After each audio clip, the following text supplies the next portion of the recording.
तो कैसे हैं आप लोग। मेरा नाम है विक्रांत वार्ष्णेय और आप देख रहे हैं वी स्क्वायर क्लासेस। जैसा कि मैंने लास्ट टाइम आपको कॉम्प्लेक्स एनालिसिस में फर्स्ट चैप्टर कॉम्प्लेक्स नंबर मैंने कराया था, उसमें कुछ क्वेश्चंस कराए थे जो कि डायरेक्टली एग्ज़ाम में आए हुए हैं, जैसे कि MJP RU, CCS, Chaudhary Charan Singh university Meerut, Rohilkhand university Bareilly, Allahabad university Allahabad. So आज मैं इस चैप्टर को बिल्कुल डी एंड करने वाला हूँ। I am going to just finish up the chapter. So last lecture है मेरा इस चैप्टर को लेके। इसके बाद हम सीखेंगे एनालिटिक फंक्शन। बहुत ही अब तक हमने जो किया वो अब तक हमने 12th बेसिक्स था, बहुत बेसिक्स हमने सीखा इस चैप्टर में। कुछ खास नहीं था इस चैप्टर को, ज़्यादा इतना लंबा खींचना नहीं चाहिए था मुझे, लेकिन फिर भी मैंने टॉपिक टू टॉपिक लेके गया। सो अब स्टार्ट करते हैं, पूरा देखिएगा, बहुत मज़ा आने वाला है। देखिए स्ट्रेट लाइन की इक्वेशन आपको पता ही है कि A Z plus B Z bar plus C is equal to 0, और अगर सेम है कंडीशन तो बार लगा दीजिए। अगर अल्टरनेट हो जाता है, ए पर बार है तो जेड पर नहीं है, अगर ए पर है, नहीं है तो जेड पर है, plus C is equal to 0। इसको हम बोलते हैं इक्वेशन ऑफ स्ट्रेट लाइन। अब बात आती है सर्किल की। सर्किल मान लीजिए ये हमारा एक सर्किल है, यहाँ ये ओरिजिन है ओ, और ये इसकी रेडियस आर है, ये पॉइंट जेड है, और ये हमने एक सेंटर लिया सी। अब हम इसका मैग्नीट्यूड लेंगे तो क्या आएगा, Z minus C modulus is equal to R. भाई सिंपल सी बात है, जब इसका सेंटर लेंगे। ओपी कितना है, ओपी हमारा आर है, ठीक है। जेड, अब इसका हम स्क्वायर करेंगे, जैसे ही स्क्वायर करेंगे हमें क्या मिल जाएगा, एक कंडीशन होती है मॉड्यूलस ऑफ जेड स्क्वायर होता है जेड इंटू जेड बार, बहुत अच्छे से आपको पता है ये कंडीशन, ठीक है। अब इस यही वाली अप्लाई करते हैं, जेड माइनस सी का whole bar is equal to R square. बहुत सिंपल है, कुछ नहीं किया है मैंने। एक प्रॉपर्टी होती है Z one plus Z two का बार इज इक्वल टू, मैं कर सकता हूँ अलग अलग बार, भाई ब्रेक कर लेते हैं इसको बार को, ठीक है। वही काम मैंने यहाँ पे किया, Z minus C as it is, Z bar minus C bar break कर लिया मैंने, is equal to R square. Multiply कर लीजिए इसकी इसके साथ, इसकी इसके साथ, ठीक है। इसको हम करेंगे एक बार, ये टर्म इस पूरे के साथ, ये वाली टर्म इस पूरे के साथ, is equal to R square. बहुत सिंपल है। अब देखिए क्या आ गया, Z Z bar minus C bar Z minus C Z bar plus C C bar is equal to R square. भाई एक प्रॉपर्टी मैंने अभी बताई थी कि Z modulus of Z square में लिख सकता हूँ जेड इंटू जेड बार। वैसे ही सेम कंडीशन यहाँ पे, तो इसको भी तो मैं ये लिख सकता हूँ, कोई दिक्कत नहीं, कोई इशू नहीं है। मैं क्या करता हूँ, रिप्लेस करूँगा माइनस सी को ए के साथ और माइनस सी बार को ए बार के साथ, और modulus of C square minus R square is equal to, इस पूरे को कैपिटल आर स्क्वायर से रिप्लेस करना है, कोई दिक्कत नहीं है। बस इसको क्या करना है, इधर ले आया मैं, ठीक है। वही काम किया मैंने यहाँ पे। अब देखो जेड जेड बार हो गया, माइनस सी बार की जगह पे क्या आना है, ए बार प्लस ए बार जेड प्लस ए जेड बार माइनस सी की जगह पे ए, प्लस इस पूरी टर्म की जगह पे R square is equal to 0। ये क्या होती है, इक्वेशन ऑफ सर्किल। बहुत अच्छे से आप जानते हैं इक्वेशन ऑफ सर्किल होती है ये। अब नेक्स्ट हम देखते हैं,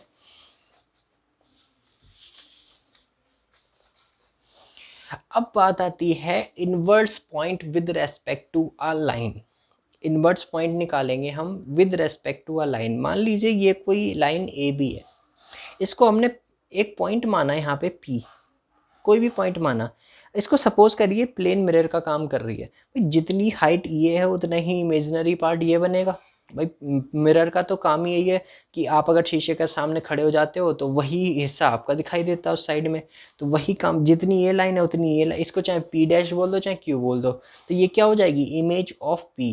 भाई आप शीशे के सामने खड़े होकर बाल काटते हो तो आपकी खुद की इमेज दिखती है, उसी तरह से इस वाली लाइन की इमेज इस साइड में, इसलिए मैंने डॉट डॉट करके दिखाया है। अब इसमें क्या बताया है, let A B the straight line, ठीक है, सिंपल है। ए बी कोई एक स्ट्रेट लाइन है and P B any point, then P एक पॉइंट है, then consider A B as plane mirror, वही चीज़ मैंने जो आपको बताई। Then an imaginary line Q is the inverse point of P. बस सीधी सी बात ये कह रहा है कि जो क्यू है इसका वो पी का इनवर्स पॉइंट है। क्यू इनवर्स पॉइंट है किसका, पी पॉइंट का। बस सिंपल इतनी बात। अब बात करते हैं inverse point with respect to a line of circle, ठीक है।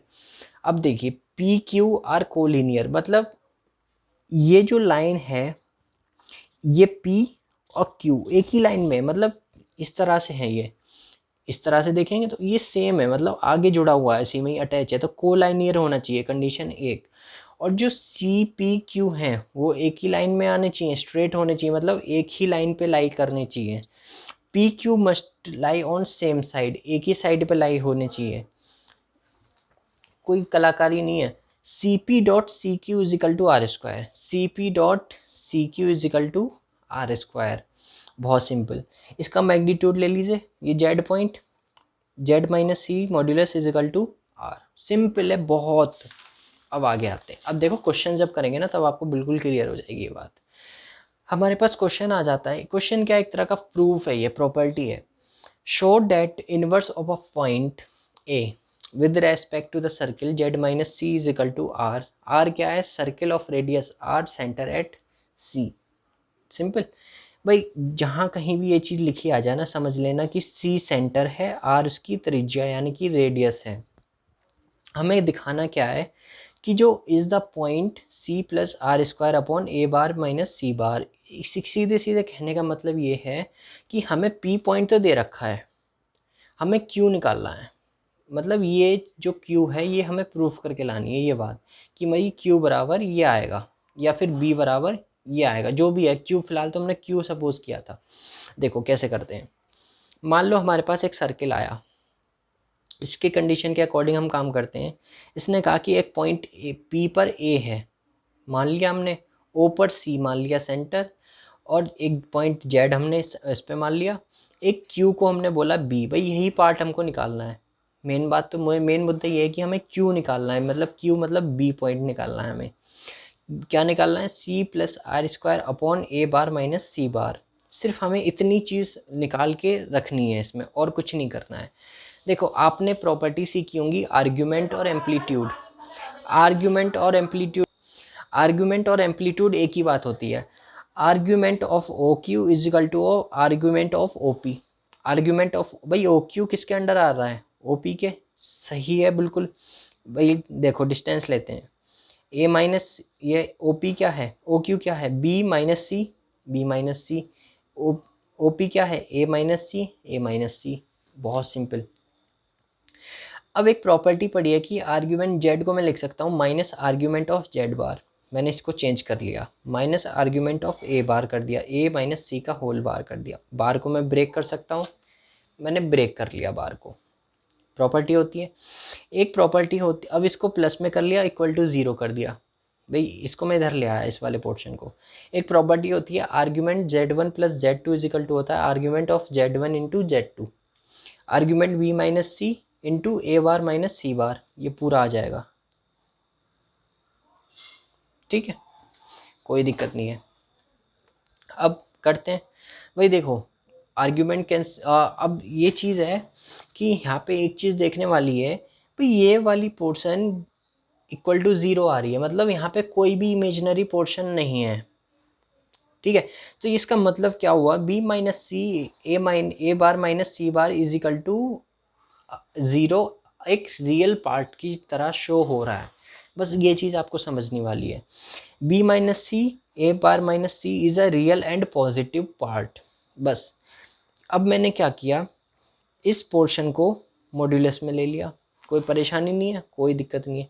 B minus C A bar minus C bar is equal to modulus of B minus C A bar minus C और होल मॉड्यूलस, इसको मैंने equation 1 बोला है।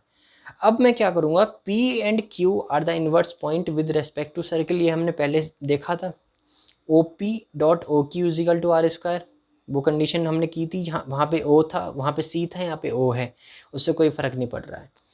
Z minus C magnitude लेंगे, B minus C is equal to R, इसका same condition लगाई। भाई देखो ओ पी, ये point O P and O Q, O P Z minus C और O Q B minus C, simple. कोई वो sorry ए minus सी हो जाएगा, जेड नहीं, पी पे ए पॉइंट है ना, तो ए माइनस सी हो जाएगा। तो ए माइनस सी और B minus C is equal to R square, कोई इशू नहीं है। अब मैं जानता हूँ कि मॉड्यूलस में अगर जेड है तो मैं उसको मॉड्यूलस में जेड बार भी लिख सकता हूँ, कोई परेशानी नहीं होती है। आप कैसे, अब करके देख लो आप, एक्स प्लस आई वाई, ठीक है, और एक्स माइनस आई वाई, इसका मॉड्यूलस लो, दोनों बराबर ही आएंगे। करके देख लो, इसका मॉड्यूलस लोगे ये भी X square plus Y square आएगा, इसका मॉड्यूलस लोगे ये भी X square plus Y square ही आएगा। तो इस ये कंडीशन दोनों सेम होती हैं। इसका पूरे का bar B minus C R square, अलग अलग लिख लिया बार को मैंने, कोई दिक्कत नहीं है। अब मैं इस पूरे दो टर्म को मैं पूरा मॉड्यूलस का भी लिख सकता हूँ। मान लीजिए हमारे पास दो एक मॉड्यूलस दिए हुए हैं, इस तरह से लिखे हुए हैं, मैं इसको इस तरह से भी लिख सकता हूँ। मैंने पूरे एक मॉड्यूलस में कर लिया, कन्वर्ट कर लिया। A bar minus C bar B minus C modulus is equal to R square, इसको इक्वेशन 2 बोला। और इस इक्वेशन 2 को मैंने क्या किया, कंपेयर करा दिया इक्वेशन 1 से। जैसे ही कंपेयर कराऊंगा तो ये वाली चीज़ आप देखो, ये वाली चीज़ और यहाँ पे ये वाली चीज़ इसके इक्वल है और ये इसके इक्वल है। तो क्या मिलेगा मुझे, मुझे मिल जाएगा A bar minus C bar dot B minus sorry A bar minus C bar B minus C is equal to R square. समझ गए ना आप भाई, ये इतना पोर्शन इसके बराबर है, ये इतना पोर्शन इसके बराबर है, तो ये वाला पोर्शन डायरेक्टली किसके बराबर हो गया, आर के बराबर। समझ गए, ठीक।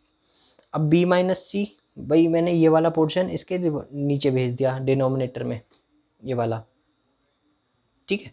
अब उसके बाद क्या किया, कुछ नहीं किया मैंने, अब सॉल्व कर लिया। b is equal to C minus का था plus R square upon A square, यही चीज़ मुझे प्रूव करनी थी। तो हमारा जो क्यू पॉइंट था जो कि हमने b माना था वो ये आ गया। तो क्वेश्चन में सीधे सीधे हमसे कहा था कि मैंने p पॉइंट आपको दे रखा है, आप मुझे q निकाल के दे दो। बस इतना काम हमें करना था वहाँ पे। अब इसके साथ आपको मैं दो प्रॉपर्टीज़ मतलब कोरोलरी हैं, मैं कुछ वो बता देता हूँ। अगर इसी कंडीशन में मान लीजिए special case 1, if centre is at origin, मतलब सेंटर ओरिजिन है, सी जीरो है एंड रेडियस आर है, तो कंडीशन क्या होगी, सी जीरो कर दो, B is equal to zero plus R square upon A minus zero, simply ये आ जाएगा, ठीक। अगर सेंटर ओरिजिन है पर रेडियस यूनिटी है, मतलब 1 है, कोई दिक्कत नहीं, सेंटर 0 है रेडियस 1 है, 1 आर की जगह पे 1 और सी की जगह पे 0, तो क्या आ गया। सो इसके साथ हमारा ये चैप्टर फिनिश। सो हमने देखा कॉम्प्लेक्स नंबर हमने किया। कॉम्प्लेक्स नंबर में हमने सबसे पहले हमने कुछ फॉर्मूलेस पे बात की, उसके बाद हमने प्रॉपर्टीज सीखी, मॉड्यूलस, आर्ग्यूमेंट, एम्पलीट्यूड सीखा हमने कैसे निकालते हैं। हमने बहुत सारी कंडीशंस भी, क्वेश्चंस भी किए जो कि बहुत बहुत बहुत इम्पोर्टेंट थे। अब आपका काम क्या है कि ये चैप्टर फिनिश हो चुका है, दी एंड हो गया इस चैप्टर का। अब इसके बाद हम जो स्टार्ट करेंगे वो हम करेंगे the analytic function. Analytic function totally different है गाइज, बहुत ही डिफरेंट है, टोटल बीएससी लेवल का है। आपके जो आपने कभी सीखा नहीं उसके बारे में बहुत सी चीज़ें आएंगी, मिलने थॉमसन मेथड है, क्वेश्चंस करेंगे उसके ऊपर। हम वहाँ पे देखेंगे conjugate of a complex number नए तरीके से निकालना, हार्मोनिक कॉन्जुगेट कैसे निकालते हैं, ये सब चीज़ें सीखने को मिलेंगी। सो आप बने रहिए मेरे साथ, मैं आगे भी बताऊँगा, मेरा फिर से लेक्चर आएगा एनालिटिक फंक्शन के ऊपर। So thank you for watching this video. अगर अच्छी लगी हो सब्सक्राइब कर दीजिए, ना अच्छी लगी हो तो thank you so much for watching this video, thank you, फिर भी शुक्रिया आपका। So okay guys, have a good day, thank you.